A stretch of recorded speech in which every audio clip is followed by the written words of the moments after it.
That's because the Athenians are both highly literate and very accomplished in all branches of artistic expression.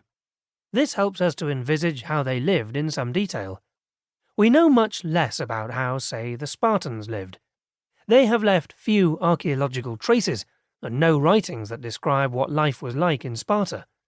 Most of what we know about them is preserved in the writings of non-Spartans, the foremost of whom, a biographer and moralist called Plutarch, lived in the Roman period hundreds of years after Sparta's eclipse. We know next to nothing about the daily lives of those who reside in other Greek polis, or city-states, about 1,000 in all, such as Corinth, Thebes, Syracuse, Mytilene, Miletus, and so forth, even though these polis were very important. A polis consists of both territory and an urban centre. It is self-governing and largely self-sufficient.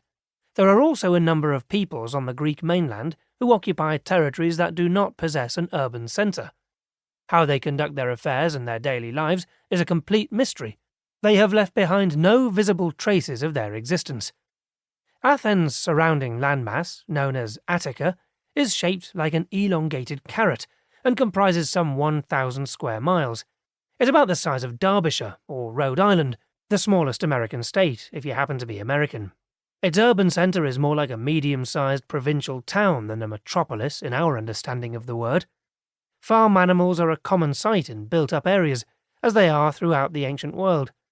Passageways between houses are narrow and winding. Most roads consist of beaten earth. They are dusty in the summer and muddy in the winter.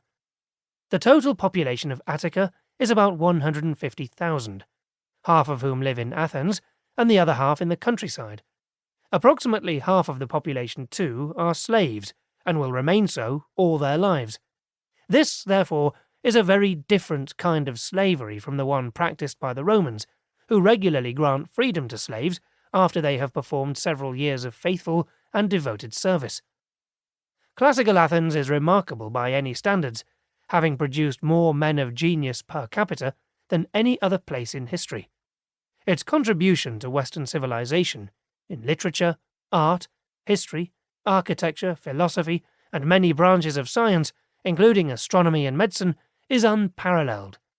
Athens reaches its peak in the mid to late 430s, when new temples are rising on the Acropolis following the Persian conflagration and before the disastrous Peloponnesian War breaks out in 431. However, it briefly recovers 15 years later, just before dispatching the doomed expedition to conquer Sicily. What you should know about Athenian history. It's essential for you to know a bit about the two major events that happen in the 5th century, so that you can converse knowledgeably with the Athenians you encounter. The first is the Greco-Persian Wars. The Persians expected to win that battle and obliterate Athens from the face of the earth. They had a grudge against the city because it had given military assistance to the Greeks living in Ionia, modern-day Western Turkey, who were rebelling against their empire. But they were defeated by a much smaller Athenian army. Marathon was like the Battle of Britain. It totally gripped the Athenian imagination, and still does. The Persians returned 10 years later with a vast army led by King Xerxes. This time around they had it in mind to conquer the whole of Greece. They got as far as Athens, which they burned to the ground, but they were defeated at sea, and later on land. Before the naval battle, the Athenians had evacuated their civilian population to the island of Salamis, barely a mile from the coast of Attica. Since the battle took place in the Straits, the refugees had a front-row view of the conflict. It must have been an agonizing moment. Had the Persians won, they would have landed on Salamis, killed all the men, and enslaved the women and children.